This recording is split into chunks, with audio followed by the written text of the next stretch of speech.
Bible కీర్తనకారుడైన దావీదు గారు మాట్లాడిన ఒక మంచి మాట 119, 105 వచనంలో, కీర్తనల గ్రంథం 119వ అధ్యాయం 105వ వచనాన్ని మనం చూడగలిగితే, నీ వాక్యము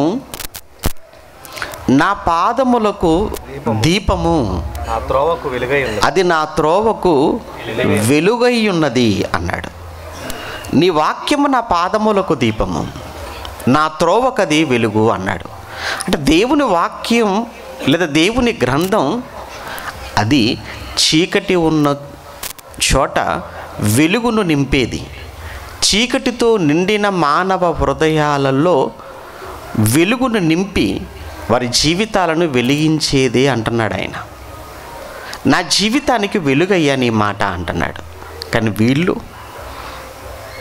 అశ్లీలం అంటున్నారు.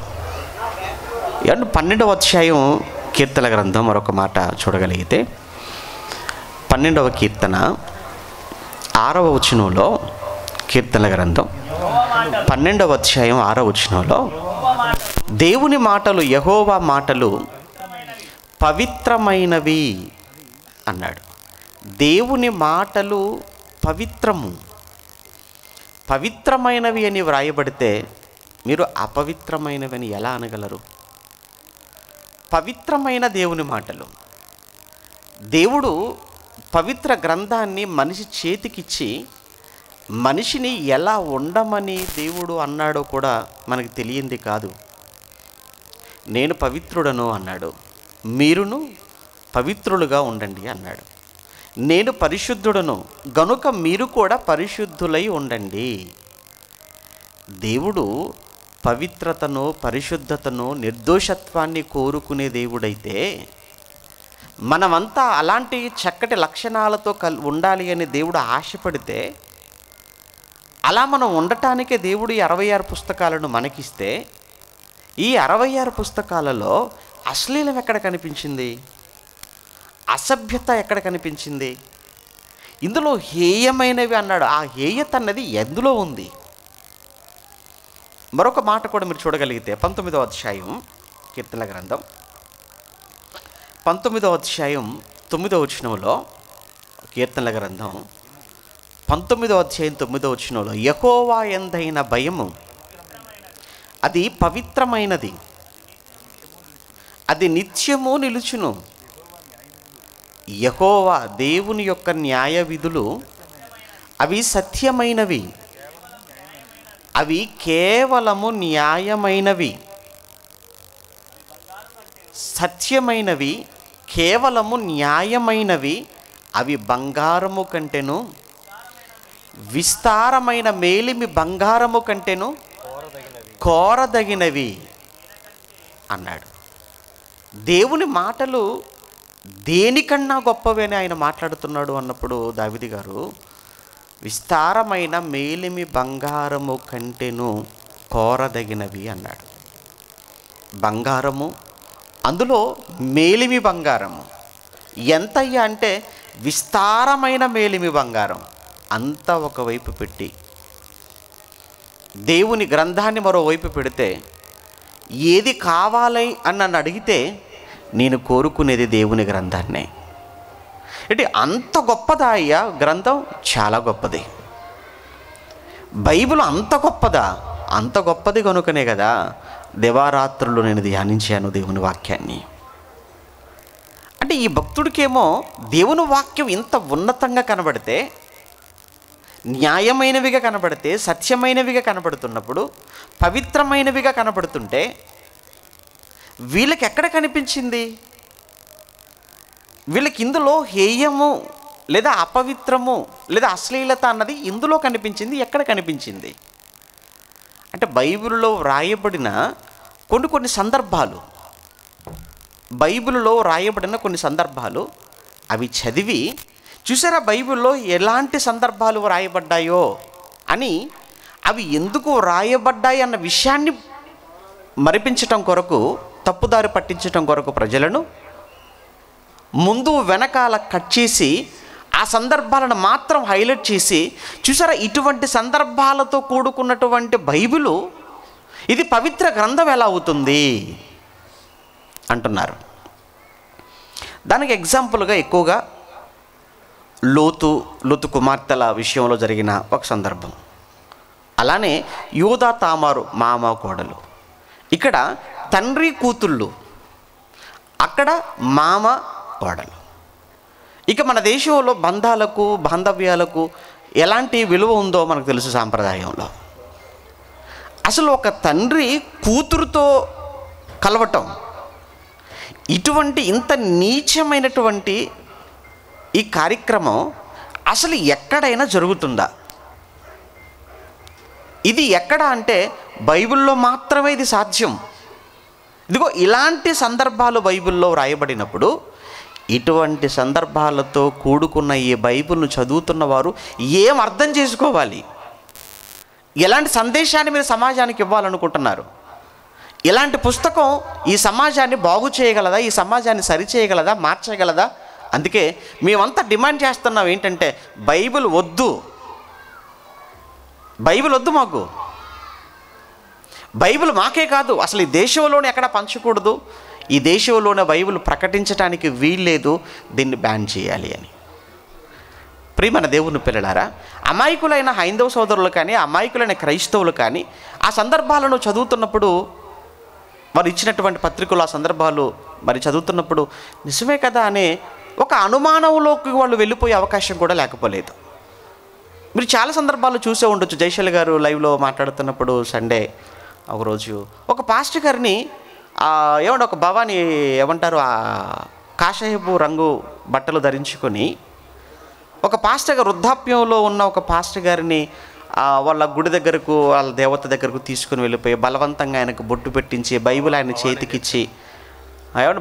చేతికిచ్చి ఇదే సందర్భాన్ని ఆయనతో చదివించటం. లోతు కుమార్తెల సందర్భాన్ని ఆ పాస్టర్ గారికి చేతి బైబిల్లో పెట్టి చదువు అని బలవంతంగా చదివించి, చూసారా మీ బైబిల్లో ఏముందో అనటం. లేదా ఎవరైనా బైబిల్ పంచుతున్నప్పుడు వారిని అడ్డుకొని వారి నోటితోనే ఈ సందర్భాలను చదివించి దాన్ని వీడియోగా తీసి సోషల్ మీడియాలో అప్లోడ్ చేయటం. ఇంత ఉందండి వీళ్ళ బైబిల్లో కంపు. ఇలాంటి బైబిల్ అండి ఈ సమాజాన్ని మార్చగలదు, ఇలాంటి బైబిల్ అండి వీళ్ళు మనకిస్తారు అని ఎంత విష ప్రచారం బైబిల్ గురించి చేశారో నేటికి చేస్తున్నారో మనకు తెలియదు కాదు. ప్రియమైన దేవుని పిల్లలారా, బైబిల్లో అశ్లీలత లేదా అసభ్య పదాలు బైబిల్లో ఉన్నాయి అని వాళ్ళు మాట్లాడుతున్నారు.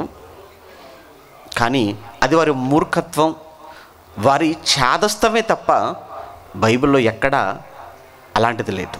అంటే ఇవి లేవా అంటే ఉన్నాయి కానీ ఎందుకు ఉన్నాయి? ఏం చెప్పాడు? ఉన్నాయి. ఉన్నంత మాత్రాన బైబిల్ అశ్లీలమైపోతుందా? దేవుడు ఎంత యథార్థవంతుడో ఎంత న్యాయవంతుడో చెప్పడానికి ఒక మాట అండి. దేవుడు ఎవరు ఏ తప్పు చేసినా ఆ తప్పును దాచిపెట్టక వారు చేసిన ప్రతి తప్పును దేవుడు బయలుపరిచాడు. ఎవరిని దేవుడు విడిచిపెట్టలేదు, ఎవరి తప్పును కూడా దేవుడు దాచిపెట్టలేదు.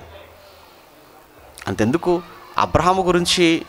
అబ్రహాము విశ్వాసులకు తండ్రి అని అబ్రహాము గురించి గొప్పగా చెప్పాడు. అదే సమయంలో ఆయన చేసిన తప్పును కూడా దేవుడు వ్రాయించాడు. మోషే నా ఇల్లంతటిలో నమ్మకమైన వాడు అన్నాడు, ఆయన చేసిన తప్పును కూడా దేవుడు చెప్పాడు. దావీదు నా ఇష్టానుసారుడైన మనుషుడు అన్నాడు, అదే దావీదు చేసిన తప్పు, ఆ తప్పుకు దావీదుకు దేవుడు వేసిన శిక్ష అన్నీ చక్కగా బైబిల్లో వ్రాయించాడు. అంటే దేవుడు ఎవరి తప్పులను కూడా దేవుడు దాచిపెట్టలేదు. కారణం దేవుడిలో పక్షపాతం లేదు గనుక, దేవుడు పక్షపాతి కాడు గనుక. ఇవన్నీ వ్రాయించిన దేవుడు లేదా ఇవన్నీ కూడా మన కళ్ళ ముందు పెట్టిన దేవుడు ఎందుకు పెట్టాడు మన కళ్ళ ముందు, లేదా ఎందుకు వ్రాయించాడు?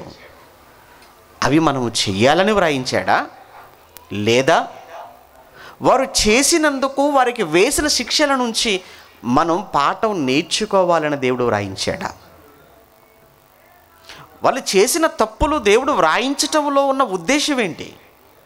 ఆ తప్పు మరలా మనం చెయ్యాలని కాదు కదండి. ఆ తప్పు మనం చెయ్యాలని కాదు. దేవుడు చెప్పటంలో వ్రాయించటంలో, నాయన మీరు చాలా జాగ్రత్తగా ఉండండి. నేను వాళ్ళను గొప్పవాళ్ళుగానే చూశాను, కానీ వాళ్ళు తప్పు చేశారు, అయినా నేను వారిని విడిచిపెట్టక వారిని శిక్షించాను. మీరు తప్పు చేస్తే మీ పరిస్థితి కూడా అంతే అని వారిని చూపించి మనకొక బుద్ధి, మనకొక పాఠం చెప్పాలన్నటువంటి ఆలోచనతో, మనకు బుద్ధి కలగాలన్నటువంటి ఆలోచనతో దేవుడు వ్రాయించినవి తప్ప అవి మనం చెయ్యాలనో మన చేత చేయించాలన్నది దేవుని ఉద్దేశం కానే కాదు. ఇంకొక మాట మనం మాట్లాడుకుంటే, దేవుడు పాత నిబంధనలో ఎక్కువగా అసహించుకున్నటువంటి పాపాలు, పాత నిబంధనలో దేవుడు ఎక్కువగా అసహించుకున్నటువంటి పాపాలు రెండే చాలా ప్రధానంగా మనకు కనబడతాయి. ఒకటి విగ్రహారాధన అయితే, రెండు వ్యభిచారం. ఒకటి విగ్రహారాధన అయితే, రెండు వ్యభిచారం. విగ్రహారాధన చేసిన ఇశ్రాయేలీల విషయంలో దేవుడు ఎంత కఠినంగా ప్రవర్తించాడో, వారిని సంహరించాడో చరిత్రలో మనం చదువుకుంటాం. అదే సమయంలో వ్యభిచరించిన వారిని కూడా దేవుడు ఏ ఒక్కరిని విడిచిపెట్టకుండా దేవుడు వారిని కూడా ఎలా అంతమొందించాడో కూడా చరిత్రలో మనం చదువుకుంటాం. అంతేకాదు, దేవుడు ఆ రోజు ఇశ్రాయేలులకు ఇచ్చినటువంటి ఆజ్ఞలను కూడా మనం జ్ఞాపకం చేసుకుంటే, అందులో స్పెసిఫిక్గా ప్రత్యేకంగా దేవుడు ఒక ఆజ్ఞను, ఇదిగో మీరు ఎవరు వ్యభిచరించడానికి వీల్లేదు అన్నాడు. అంటే ఒక చక్కటి సిస్టమ్ను, ఒక చక్కటి క్రమాన్ని దేవుడు బైబిల్లో వ్రాయిస్తే, సమాజం బాగుండటం కోసం దేవుడు ఆజ్ఞలను దేవుడు జారీ చేస్తే, ఏమంటే బైబిల్ సమాజాన్ని ఏం బాగు చేస్తుంది? సమాజాన్ని బైబిల్ పాడు చేస్తుంది. ఎందుకు పాడు చేస్తుంది? ఎలా పాడు చేస్తుంది? ఏమండి, లోతు కుమార్తెల గురించి మనం మాట్లాడుకున్నాం అనుకోండి. ఏం జరిగింది అక్కడ లోతు కుమార్తెల విషయంలో? మీరు ఆ అధ్యాయం మీద తర్వాత చదువుకోండి, మీకు తెలుసు. ఆదికాండం 19వ అధ్యాయం అంతా మీరు చదువుకుంటే, దేవుడు అసలు లోతు కుటుంబాన్ని దేవుడు ఆ సొదొమ నుంచి తప్పించాలి అని ఎందుకు అనుకున్నాడు? ఇంతకీ ఆ 2 పట్టణాలను ఎందుకు కాల్చివేయాలి అని అనుకున్నాడు అన్నప్పుడు, భయంకరంగా పాడైపోయిన ఆ పట్టణాలలో భక్తి కలిగిన ఈ కుటుంబం ఉండకూడదు, వారితో పాటు వీరు నాశనం కాకూడదు. అంటే ఆకాశము నుంచి అగ్నిని దింపి 2 పట్టణాలను బూడిద చేయాలన్నంత కోపం దేవుడికి ఎందుకు వచ్చింది? జరగకూడని, చేయకూడని భయంకరమైన కార్యక్రమాలు జరుగుతున్నాయి, చేస్తున్నారు కనుకనే కదా. దేవుడు తప్పును ప్రోత్సహిస్తాడా? దేవుడు ఎప్పుడు కూడా తప్పును ప్రోత్సహించినట్టుగా మన తప్పు చేయడు, తప్పును ప్రోత్సహించాడు. వారిని ఎంతగా శిక్షించాడో మనకు తెలియంది కాదు. ఏమంటే సోయర్కి వెళ్ళారు, అక్కడి నుంచి మరలా కొండ ప్రాంతంలోకి వెళ్ళిపోయారు. అక్కడికి వెళ్ళిన తర్వాత జరిగినటువంటి పొరపాటు, లోతు నీతిమంతుడు, లోతు చాలా నీతిమంతుడు. అయితే తన తండ్రి వీళ్ళిద్దరు తన కుమార్తెలలో కలిగినటువంటి ఆ కోరికను తీర్చడానికి తండ్రి ఎలాగో ఒప్పుకోడు అన్న సంగతిని ముందుగా ఎరిగిన వారుగా ఉన్నారు. 2, అప్పటికి లోతు ముసలివాడు అని కూడా బైబిల్లో రాయబడింది. లోతు వృద్ధాప్యంలోకి వెళ్ళిపోయాడు. ఆ తర్వాత ఎలాగో ఒప్పుకోడు ఈ పాడు పనికి అని తెలిసే కదా ముందు తనను మత్తుడుగా చేసేసారు ద్రాక్షారసంతో. ఆ తర్వాత కదా జరిగినటువంటి ఆ పాప కార్యక్రమం. అక్కడ రాయబడిన సందర్భాన్ని చదువుతున్నప్పుడు లోతుకు తెలియకపోయాను అని 2 మార్లు అక్కడ మనం చదువుకుంటాం. ఆ పొరపాటు జరిగిపోయిన తర్వాత. అంటే దీని నుంచి మనం నేర్చుకోవాల్సినటువంటి ఒక విషయం ఉంది. ఏంటంటే మత్తు అనేది, లేదా ఒక మద్యం లేదా మత్తులో ఉన్నప్పుడు ఎంతటి ప్రమాదం జరుగుతుందో నువ్వు గుర్తెరిగి నువ్వు మత్తుకు దూరముగా ఉండాలి, మద్యానికి దూరముగా ఉండాలి అని ఈ విషయాన్ని ఎందుకు నేర్చుకోకూడదు దీని నుంచి? ఈరోజు కూడా చాలామంది మద్యం తాగి మద్యం మత్తులో తల్లి, చెల్లి, అక్క, ఆఖరికి కూతురు అని కూడా చూడకుండా పాడు చేస్తున్నటువంటి తండ్రులు లేరా సమాజంలో? మనం చూడటం లేదా వార్తల్లో? కారణం అది మద్యం అనే మత్తు. అది ఒకప్పుడు లోతు విషయంలో జరిగిన విషయాన్ని నీకు ఎందుకు చెబుతున్నాడు అంటే, నువ్వు అలా కాకూడదు అని దేవుడు చెబుతున్నాడు. దాని ప్రభావం ఎంత విపరీతంగా ఉంటుందో చెబుతున్నాడు. దాని వలన కలిగే పర్యవసానం ఏంటో దేవుడు వ్రాయించాడు మనకు. అలాంటి పరిస్థితి నీకు రాకూడదు, కలగకూడదు అని. అయినా ఈ సందర్భం అంతా చదివిన తర్వాత వాళ్ళు చేశారు, బాగుంది. వాళ్ళు చేశారు అని దేవుడు రాయించాడే తప్ప నిన్ను చెయ్యు అని ఏమైనా రాయించాడా అక్కడ? వాళ్ళు చేశారని వ్రాయించాడండి. వాళ్ళు చేశారు అని వ్రాయించాడే కానీ నిన్ను చెయ్యమని ఏమైనా వ్రాయించాడా? మరి నిన్ను చెయ్యమని అక్కడ చెప్పనప్పుడు నీకెందుకు బాధ? ఇందులో తప్పే ఉంది?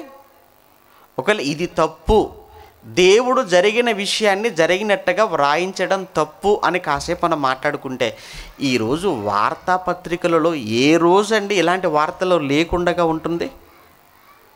ఈరోజు వార్తాపత్రికలలో ప్రతి నిత్యం మనం చదువుకుంటూనే ఉంటున్నాం.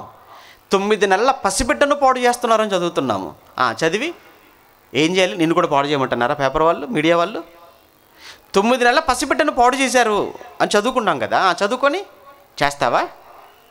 90 ఏళ్ళ వృద్ధురాలను కూడా విడిచిపెట్టలేదు, 90 ఏళ్ళ వృద్ధురాలను కూడా పాడు చేసేశారు అని వార్తలు చదువుకుని ఇప్పుడు నువ్వు వెళ్ళి పాడు చేస్తావా? లేదండి పేపర్లో వాళ్ళు రాశారండి, మీడియాలో వచ్చిందండి. మీడియాలో ఏమని వచ్చింది? జరిగిందని వచ్చింది, అంతేకాని నీ చెయ్యమని కాదు కదా వాళ్ళు చెప్తున్నారు. ఒకవేళ జరిగిన విషయాన్ని జరిగినట్టుగా పత్రికలలో వ్రాయటమే తప్పు అని నువ్వు అనగలవా? ఇప్పుడు జరిగిన విషయాన్ని జరిగినట్టుగా బైబిల్లో రాస్తే బైబిల్లో అపవిత్రత ఉంది, బైబిల్లో బూతుంది, బైబిల్ అశ్లీలత ఉందని మాట్లాడావు. అలా అనుకుంటే రోజు మనం చదువుతున్నటువంటి పత్రికలు అశ్లీల పత్రికలు అన్నమాట. ఇవన్నీ పేపర్ చదవటం మానేయండి, టీవీ చూడటం మానేయండి. ఎందుకు? రోజు అండి, ప్రతిరోజు ప్రతి నిత్యము మనం అలాంటి వార్తలు ఎన్ని మనం వింటాం లేదు. నిన్నగాక మొన్న హైదరాబాద్లో జరిగిన సంఘటన కూడా మనకు తెలుసు కదా. దిశ హత్య విషయంలో, నిర్భయ హత్య విషయంలో మనకు తెలియదా? అత్యాచారం విషయంలో ఒకవైపు నిర్భయ, ఇంకా మరలా వీళ్ళు ఏంటి పత్రికల వాళ్ళు ఎక్స్క్లూజివ్ అని చెప్పి వీడియోలు తీసి ఆ వీడియోలు ఏమండి ఎంత చక్కగా చూపిస్తూ దాని మీద డిబేట్ పెట్టి చర్చా కార్యక్రమాలు పెట్టి ఎంత రచ్చ చేస్తున్నారు. ఉదయం నుంచి రాత్రి వరకు అదే కార్యక్రమం. ఏం చూస్తున్నావు నువ్వైతే? అశ్లీల కార్యక్రమం అది. ఎక్కడో జరిగినటువంటి ఒక విషయాన్ని టీవీలో చూపించేసరికి అది న్యూస్ అంటున్నావు, అది న్యూస్ ఛానల్ అంటున్నావు. అది న్యూస్ అయింది, అది న్యూస్ ఛానల్ అయింది. బైబిల్ బూత్ అయిందా? ఏమంటే బైబిల్ అశ్లీలం అయిపోయిందా? అంటే ఇక్కడనేమో వార్తాపత్రిక అన్నావు, ఇక్కడికి రాగానే అశ్లీల పుస్తకం. 2 మాటలేంటి? ఒకవేళ బైబిల్లో ఉన్నది అశ్లీలం అని నువ్వు చెప్తే పత్రికల్లో వచ్చిన వార్తలు చదివి ఇది కూడా అశ్లీలం అని పడాయి. మీడియాలో వచ్చేవి కూడా అవన్నీ కూడా బూతులని మాట్లాడగలవా? లేదు. అంటే బైబిల్ గురించి ఎందుకు అలా మాట్లాడుతున్నారు? బైబిల్ ఎంత ఖండితంగా చెప్పిందంటే, మనిషి నువ్వు తప్పు చెయ్యొద్దు. బైబిల్ అంతా ఘోషించేది, బైబిల్ అంతా చెబుతున్నది అదే కదా. పాపమునకు దూరంగా వెళ్ళిపోండి, పాపమునకు దగ్గరగా వెళ్ళకండి. అది చాలా ప్రమాదం. దాని వలన ఎవరెవరు ఎలాంటి పాపాలు చేశారో, ఎలాంటి తప్పులు చేశారో, ఆ తప్పుల వల్ల వాళ్ళు ఎన్ని ఇబ్బందులు పడ్డారో, ఆ తప్పుల వల్ల ఎన్ని శాపాలు తెచ్చుకున్నారో, ఆ తప్పుల వలన వారి కుటుంబాలు, వారు ఉన్న దేశాలు ఎలా పతనమైపోయాయో ఇంత చరిత్ర దేవుడు బైబిల్లో వ్రాయించి మన కళ్ళ ముందు పెడితే, ఎందుకయ్యా ఇంత పెట్టావంటే నీకు బుద్ధి కలగాలి. యుగాంతమందున్న మనకట బుద్ధి కలగటానికి, బోధ కలగటానికి, రోమపత్రికలోను కొరింథీ పత్రికలోను ఉంటాయి. బోధ కలగటానికి, బుద్ధి కలగటానికి దేవుడి సంగతులన్నీ మన కళ్ళ ముందు తీసుకొచ్చి పెడితే ఇవన్నీ చదువుకుంటున్నాం. అవన్నీ మనం చేయకుండా దూరంగా ఉండాలని తప్ప మనం చేయమని కాదండి. పరలోకమందున్న ఆయన మనకు తండ్రి. ఆయన దేవుడు మనకు తండ్రి. ఒక తండ్రి తన బిడ్డల విషయంలో ఎంత గొప్పగా ఆలోచిస్తాడో, పరలోకంలో ఉన్న తండ్రి కూడా మన విషయంలో అంతే గొప్పగా ఆలోచించాడు. నేను ఎలా ఉన్నానో కల్మషం లేకుండా నా పిల్లలు కూడా అంతే కల్మషం లేకుండా ఉండాలి. నేను ఎంత యథార్థంగా ఉన్నానో నా పిల్లలు అంతే యథార్థతతో ఉండాలి. నేను ఎంత పవిత్రంగా ఉన్నానో నా పిల్లలు కూడా అంతే పవిత్రతతో ఉండాలి. దేవుడు కోరుకున్నదండి అది. దేవుడు కోరుకున్నది. బైబిల్లో కొన్ని అధ్యాయాలు, కొన్ని పుస్తకాలలో, కొన్ని అధ్యాయాలలో ఆ వివరిస్తున్న ఆ వివరణలో దేవుడు కొన్ని అవయవాల గురించి మాట్లాడిన తీరు, వ్రాయించినటువంటి విధానం అది కొంచెం ఇబ్బందిగా ఉంటుంది అంటుంటారు. అలానే మన క్రైస్తవ సమాజంలో కూడా కొంతమంది అది చదవటానికి కూడా కొంచెం ఇబ్బంది పడుతుంటారు. అందులో ప్రత్యేకించి ఆ హెజ్కేలు గ్రంథం 23వ అధ్యాయంలో చెప్పబడుతున్న అధ్యాయం అంతా మీరు చదువుకుంటే తర్వాత అక్కడ మాట్లాడుతున్నటువంటి హెజ్కేలు ద్వారా దేవుడు చెబుతున్నటువంటి ఆ సంభాషణ అంతా మరి చదువుతున్నప్పుడు అక్కడ మరి వాళ్ళకు స్త్రీ యొక్క అవయవాల గురించి అక్కడ వివరించినటువంటి ఆ విధానం అదట చాలా అసభ్యకరంగా ఉందట, చాలా అశ్లీలంగా కనిపించిందట అక్కడ వాళ్ళకు. ఈ అవయవాలు ఇచ్చింది ఎవరు? దేవుడండి. బాగా వినండి, అవయవాలు ఇచ్చింది ఎవరు? దేవుడిచ్చాడు. ఇచ్చిన ఆయన అవయవాల గురించి మాట్లాడటం అది అసభ్యమా, అశ్లీలత? ఇచ్చిన దేవుడు ఇచ్చిన అవయవాల కొరకు ఆయన మాట్లాడటం, వాటి గురించి చెప్పటం, వాటి గురించి వర్ణించటం అది ఎలా తప్పవుతుంది? ఇంకొక విషయం మీరు ఆలోచించండి. మన పిల్లలు చదువుతున్నారు. చాలామంది మా పిల్లల్ని డాక్టర్ చేయాలి, ఇంజనీర్ చేయాలనుకుంటే డాక్టర్ చేయాలనుకుంటే ఎంబీబీఎస్లో జాయిన్ అయిపోవాలి. ఎంబీబీఎస్లో సీట్ రావటం అని అంటే అది చాలా కష్టంతో కూడుకుంది. మీకు తెలుసు, లక్షల రూపాయలు కట్టాలి. ఎంతో కష్టపడి ప్రయాసపడితే తప్ప ఆఖరికి ఎంబీబీఎస్ పూర్తి చేయలేని పరిస్థితి అండి ఈ రోజుల్లో. ఎంబీబీఎస్ చదువుతున్నప్పుడు ఎంబీబీఎస్ చేసేటువంటి విద్యార్థికి ఏమి నేర్పిస్తున్నారు అక్కడ అని ఎప్పుడైనా తల్లిదండ్రులుగా లేదా వీళ్ళు మాట్లాడుతున్న వాళ్ళంతా అక్కడ హాఫ్ నాలెడ్జ్ కలిగి వీళ్ళు 10th క్లాస్ కూడా పాస్ అయ్యారో లేదో తెలియదు వీళ్ళు. అందుకే వీళ్ళకి అంత నాలెడ్జ్ లేదు. నిజమండి. ఎవరు బైబిల్లో అశ్లీలతో బైబిల్లో బూతు అని మాట్లాడుతున్న వాళ్ళు నిజంగా మీరు ఎంక్వైరీ చేయండి, వాళ్ళు 10th పాస్ అయి ఉండరు, మ్యాక్సిమం పాస్ అయి ఉండరు వాళ్ళు. అందుకే వాళ్ళు అలా నోరు పారేసుకుంటున్నారు. అక్కడికి వెళ్ళిపోతే ఎంబీబీఎస్ కోర్సులో ఏం చదువుతున్నారు? మనిషి గురించే కదండి అక్కడ నేర్పిస్తారు. వాళ్ళు డాక్టర్గా రావాలి. ఎవరికి? మనిషికి. మరి మనిషికి మనిషి అవయవాలు, మనిషి శరీరంలోని అవయవాలలో ఏ అవయవం ఎలా పనిచేస్తుందో, ఏ అవయవం ఎక్కడుందో, లోపల ఎలా అమర్చబడిందో, ఏ నరాలు ఎటు వెళ్ళిపోతున్నాయో, గుండె ఎక్కడుంది, కాలేయం ఎక్కడుంది, అది ఎలా పనిచేస్తుంది, దానికి ఏ ప్రాబ్లం వస్తుంది, దానికి ఏ మందు వాడాలి, అసలు ఎందుకు వచ్చింది ఐడెంటిఫై చేయాలి, ఇవన్నీ తెలియాలి అని అంటే అవసరమైతే చివరికి వెళ్ళేటప్పటికీ ప్రాక్టికల్స్ పేరుతో చనిపోయినటువంటి కొంతమంది వ్యక్తుల యొక్క శవాలను అక్కడికి తీసుకొని వచ్చి ఒక్కొక్క అవయవాన్ని కోసో లేకపోతే ఒక్కొక్క అవయవాన్ని చూపించుకుంటూ వాళ్ళకు వివరించితే తప్ప వాళ్ళకి అర్థమవ్వదు. కేవలం కనబడే అవయవాలే కాదు. మీకు తెలుసు కదండి, ఈఎన్టీ అంటాడు స్పెషలిస్ట్. ఆయన అంటే చెవి, ముక్కు, గొంతు. ఐ స్పెషలిస్ట్ ఆయన కంటికి సంబంధించి. ఆర్థో అంటే ఎముకలకు సంబంధించి. అలానే గైనకాలజీ అంటాడు, గర్భకోశ వ్యాధి నిపుణులు అంటుంటారు. అలానే సైకాట్రిస్టు, ఆప్థాలమాలజిస్టు ఉన్నట్లు సెక్సాలజిస్ట్ కూడా ఒక ఆయన ఉంటాడు. అదేంటి? అది ఒక కోర్సే అది కూడా. అదేంటంటే అలా అంటారా? ప్రాబ్లం వచ్చిందనుకో, డాక్టర్ గారి దగ్గరికి వెళ్ళనుకోండి, డాక్టర్ గారు సమస్య ఏంటంటే ఎక్కడంటే అక్కడేనండి అన్నారండి. అక్కడే అంటే చెప్పాలా వద్దా? ఏంటమ్మా ప్రాబ్లం? అయ్యా ఏంటి నీ ప్రాబ్లం ఏంటంటే అదేనండి అక్కడ కొంచెం ప్రాబ్లంగా ఉందండి. అక్కడంటే ఎక్కడ? మీరే కనుక్కోవాలంటే, మీరు తెలుసుకోవాలంటే ఎలా అవుతుంది? అక్కడికి వెళ్ళిన తర్వాత డీటెయిల్డ్గా చెప్పాలి, అవసరమైతే చూపించాలి. ఆడేవాడు చేసినోడా? కాదు. చేసిన వాడైతే మాట్లాడవచ్చు, కానీ చూసేవాడైతే మాట్లాడవచ్చు దాని గురించి.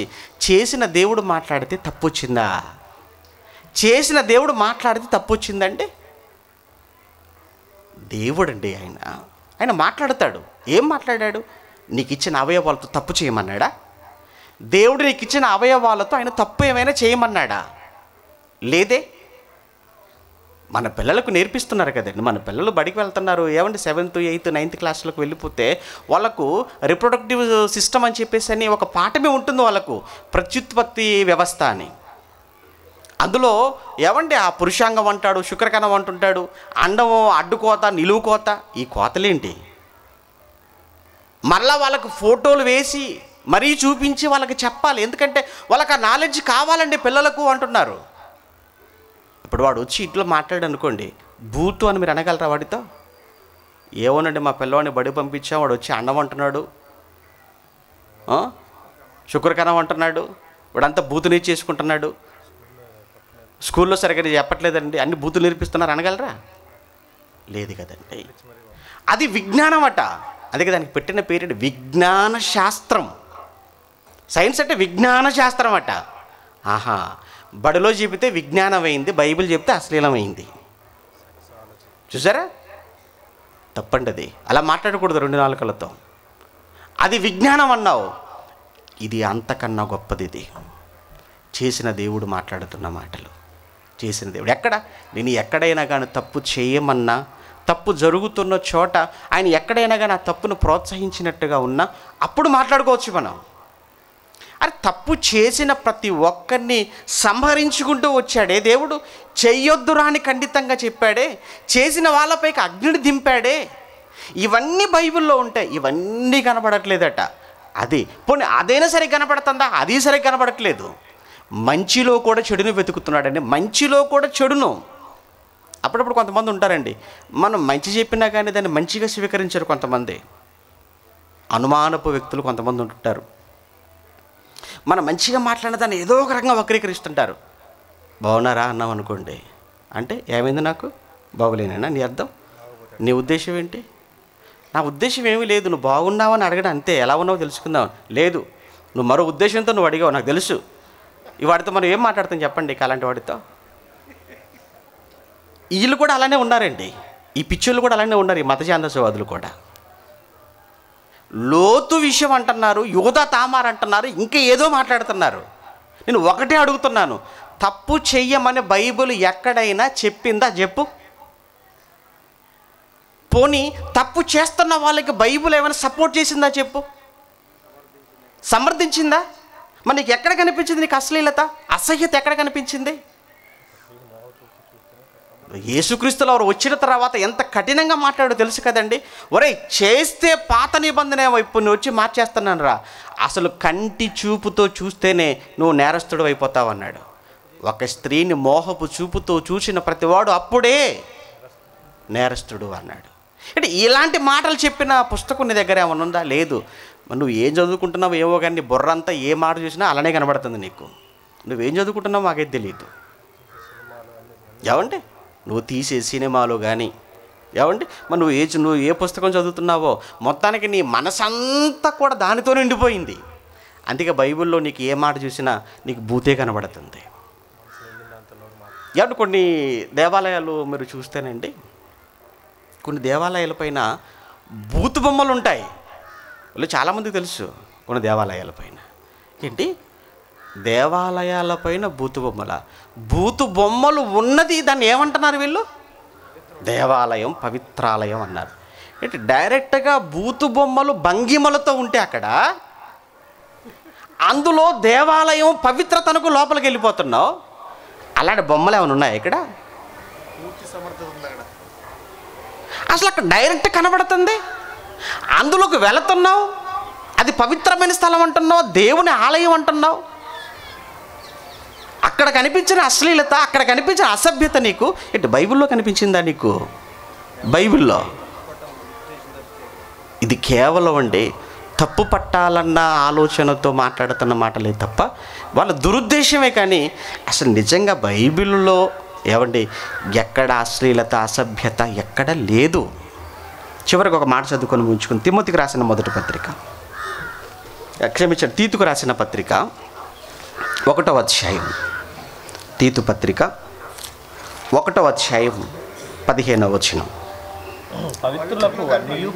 తీతు పత్రిక 1వ అధ్యాయం 15. పవిత్రులకు అన్నియు పవిత్రములే.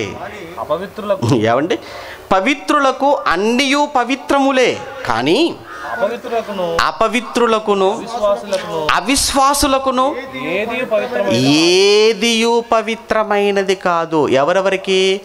అపవిత్రులకు అవిశ్వాసులకు. అపవిత్రులకు అవిశ్వాసులకు ఏదియు పవిత్రము కాదు అన్నాడు. వీళ్ళు ఎందుకు బైబిల్ తప్పుపడుతున్నారు? అయితే అపవిత్రులైన అయి ఉండాలి, అవిశ్వాసులైన అయి ఉండాలి. అంతే కదండి. అవిశ్వాసులుగా కనబడుతున్నారు మనకు, బైబిల్ నమ్మని వాళ్ళుగా. అలానే అపవిత్రులు కూడా అయి ఉండొచ్చు. అందుకోసమే బైబిల్లో కనిపించే ప్రతి మాటను తప్పుగా చూస్తున్నారు. బైబిల్లో ప్రతి సందర్భాన్ని అదే కళ్ళతో చూస్తున్నారు. ఏదో పచ్చ కామెర్లో వచ్చిన వాడికట లోకమంతా పచ్చగా కనబడ్డట్టు వీళ్ళకు కూడా అలానే నిండిపోయారు. మత్సరముతో నిండిపోయారు. ఉదయం విన్నారుగా, మత్సరముతో నిండిపోయారు, అసూయతో నిండిపోయారు. అందుకే బైబిల్లోని ప్రతి సందర్భాన్ని కూడా అదే దృష్టితో చూస్తున్నారు. టోటల్గా బైబిల్ని అదే దృష్టితో చూసి మాట్లాడి బైబిల్ అశ్లీల పుస్తకం, అశ్లీల గ్రంథము అంటున్నారు. ఏమండి మాట్లాడితేనండి మనం ఎన్నైనా మాట్లాడవచ్చు. ఏమండి ఈ బైబిల్లో ఉన్నటువంటి వ్యక్తులు తప్పులు చేశారు, కానీ ఒక్కసారి వాళ్ళ గురించి వాళ్ళు ఆలోచించుకుంటే, అసలు సరిగ్గా ఆలోచించుకుంటే బైబిల్ గురించి నోరెత్తటానికి కూడా భయపడాలి. వారు నమ్ముతున్న వాటి గురించి వాళ్ళు ఒక్కసారి ఆలోచన చేసుకుంటే బైబిల్ గురించి నోరెత్తటానికి కూడా సరిపోరు. బైబిల్లో మనుషులు తప్పులు చేశారు, కానీ వాట్ అబౌట్ యూ? నీ సంగతి ఏంటి? బైబిల్లో మనుషులు తప్పు చేశారు, అది నిజమే, అది కాదంటం లేదు. కానీ ఆ తప్పును ఎవరు వెనకేసుకురాలేదే, ఆ తప్పును ఎవరు సమర్థించలేదే, ఆ తప్పును తప్పు అని దేవుడు చెప్పాడే, ఆ తప్పుకు దేవుడు వాళ్ళందరినీ శిక్షించుకుంటూ వెళ్ళిపోయాడే. అటువంటప్పుడు ఎవరిను మాట్లాడడానికి బైబిల్ గురించి? ప్రియమైన దేవుని పిల్లలారా, ఒకటే, ఆదికాండం నుంచి ప్రకటన వరకు 66 పుస్తకాల యొక్క సారాంశాన్ని ఒక్క మాటలో చెప్పాలంటే, నువ్వు పవిత్రంగా ఉండాలన్నదే బైబిల్ సారాంశం. మనిషి పవిత్రుడిగా బ్రతకాలి అన్నదే బైబిల్ యొక్క 66 పుస్తకాల్లోని సారాంశం అంతా. కనుక బైబిల్ తప్పు, బైబిల్లో తప్పు లేదు, బైబిల్లో అసహ్యత, అసభ్యత, అశ్లీలత వాళ్ళేదో మాట్లాడుతుంటారు. ఎందుకంటే వాళ్ళకి అపవిత్రులు, అవిశ్వాసులు కనుక వాళ్ళకి అన్నీ అపవిత్రములుగానే కనబడతాయి. పవిత్రునికి అన్నీ పవిత్రములుగానే ఉంటాయి. వారి మనస్సాక్షి కూడా అపవిత్రపరచబడి ఉంది. అందుకొరకే బైబిల్ కోసం ఇలాంటి తప్పుడు కూతలు, తప్పుడు రాతలు వాళ్ళు కూస్తున్నారు, రాస్తున్నారు. ఏమండి మీడియాలోకి వదిలేస్తున్నారు. కనుక అవన్నీ మీరు విని చూసి ఏంటో అని మీరు ఏమి కంగారు పడవలసిన అవసరం ఏమీ లేదు. బైబిల్లో ఎక్కడ అశ్లీలత అన్నదానికి ఎక్కడ చోటు లేదు. అవయవాల గురించి మాట్లాడుకోవటం అశ్లీలత అనుకుంటే, ఏమండి కనిపించిన అవయవాల కొరకు మాట్లాడడం అశ్లీలత అనుకుంటే, ఏమండి స్కూల్లో పిల్లలకు అవే అవయవాల గురించి నేర్పిస్తున్నారో లేదో అడగండి. అలా అని చెప్పి దాన్ని అశ్లీలత అన్నారు కదా. ఏమండి ఒక డాక్టరు శరీరాన్ని గురించి చదువుకోవాలంటే టోటల్గా చదువుకోవాలి ఆయన, మరి అది అశ్లీలత కాదు కదా. శరీరంలోని అవయవాల గురించి తెలుసుకోవటం విజ్ఞానం అవుతుంది, జ్ఞానం అవుతుందే కానీ అశ్లీలత ఎందుకు అవుతుందండి? అది అసభ్యత ఎందుకు అవుతుంది? చేస్తే అసహ్యం, అది మాట్లాడితే కాదు కదా. అవయవాల కొరకు మాట్లాడుకోవటం కాదు కదా. దేవుడు మాట్లాడాడు, కారణం చేసినవాడు కనుక. నేను ఎందుకు ఇచ్చాను ఈ అవయవాలను, ఆ అవయవాలు మీరు ఎందుకు వాడుతున్నారు, నేను ఇచ్చిన అవయవాలు ఎలా పాడు చేసేస్తున్నారు మీరు అని దేవుడు బాధతో, వేదనతో మాట్లాడిన మాటలను చూపించి, ఏదో అసహ్యత ఉంది, ఏదో ఏమంటే బైబిల్లో చదవకూడనివి, చూడకూడనివి ఉన్నాయనుకుంటూ లేనిపోని దుష్ప్రచారాన్ని చేసుకుంటూ, ఏమండి బైబిల్పై బురద జల్లటానికి వాళ్ళు చేస్తున్నటువంటి తప్పుడు ప్రచారం. కనుక దీన్ని మీరేమి నమ్మవలసిన అవసరం ఎంత మాత్రము లేదు. ప్రార్థన చేసుకుందాం. ప్రేమ కలిగిన మా తండ్రి, మీ కొత్తనాలనైనా మీ పిల్లలకు చెబుతున్నటువంటి మాటలు కేవలం వారి వినికిడి లేదా వారి చెవి, వారి మనసుకు మాత్రమే పరిమితం కాక, నేర్చుకున్న ఈ సంగతులను అనేక మందికి తెలియచేసేవారుగా ఉండి, అనేక మంది విశ్వాసుల విశ్వాసమును బలపరిచేవారుగా, ఆత్మీయతలో అనేకులను నడిపించేవారుగా, స్థిరపరిచేవారుగా మీ పిల్లలు ఉండగలుగుటకు సహాయం చేయమని కోరుకుంటూ, జరగనైన మిగతా తరగతులు, రాత్రి సభను కూడా మరి మీకు మహిమకరంగా జరుగునట్లు కృప చేయమని క్రీస్తు నామాన్ని ప్రార్థన అడుగుతున్నాము తండ్రి. ఆమేన్.